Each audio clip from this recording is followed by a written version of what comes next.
Hi there, it's Dr. Beatty of the Newborn Prep Academy, and today we're going to be talking about your baby's head being too small. Now, last week we addressed a case where you may have been told your baby has a big head, and we talked about some of the causes for that and how to make sure you're following up for that. So if you haven't seen that video, you can go back and watch. But this week we're going to be talking about a case where you've been told your baby's head is too small, and should you worry? So again, if you for a small head is called microcephaly, so which means it's on the small side, and there may be a number of reasons for that. Now, some of the main reasons usually will just be genetics, that you either a mom or dad has a head on the smaller side, and so they just pass that on to the baby. But the other reasons why a baby's head may be too small that are important to look into. Some of that may be genetic issues, where there's a genetic condition that is also associated with a smaller head. Sometimes in a lot of those cases, there may be other features that you can see on your baby or that your provider can recognize in your baby to point in that direction. And the other times may also be where the sutures, which are the lines in between the different parts of your baby's skull, when they close too early. So I'm going to show that a picture here. This is a picture from the National Health Institute in the UK that I thought was a really nice picture.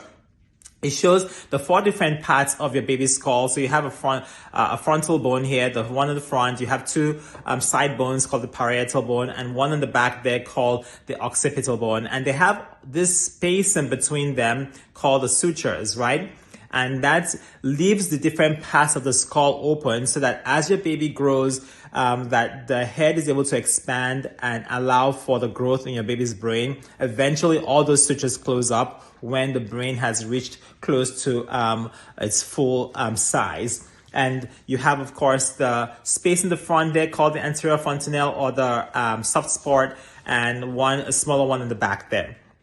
Now, sometimes when your baby's head is too small, it may be because these sutures that are supposed to remain open to allow your baby's head expand are closing too early. And so when that happens, again, it doesn't allow the brain to expand as your baby is growing. And so the head can remain smaller or be smaller than you expect. And those cases, again, need to be looked into carefully and fold up carefully so that there can be some intervention to keep those sutures open and prevent them from closing too quickly, so it allows space for your baby's brain to grow. So again, if you've been told your baby's head is too small, it is something to not freak out about, but something to follow with your pediatrician or medical provider closely, because you do want to make sure that if there is an issue, it is discovered on time. So if there is some intervention that is carried out in a timely fashion to limit any possible long-term consequences that are undesirable for your baby. But again, like I said, most times it's just going to be genetics and just the size of your baby's head. Like I had mentioned earlier on last week when I did the video on the big head, your baby's head is usually measured with a tape measure, and we usually measure it right across the side of the head there. And that gives you the head circumference. It's usually measured in inches or centimeters and plotted on a graph to tell us where your baby's head is. So for instance, in the case of a baby's head being too small, maybe you might have a head circumference that is in the 10th percentile, which means if you lined up 100 babies your baby's age, 10 of them may have heads that are smaller than your baby, and 90 of them have heads that are bigger than your baby's. So again, that means that the head is on the smaller side.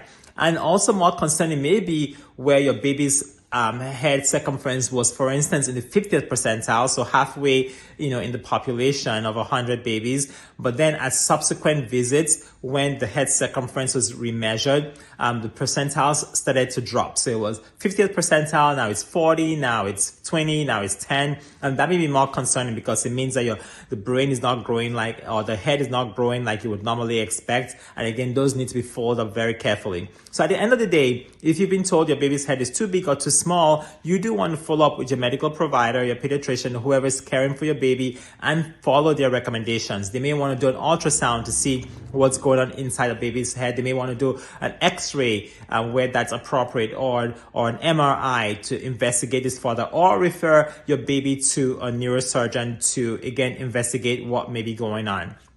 At either rate, I want you to really follow that advice so we make sure we keep your baby safe, and if there is an issue, that is addressed in a timely fashion.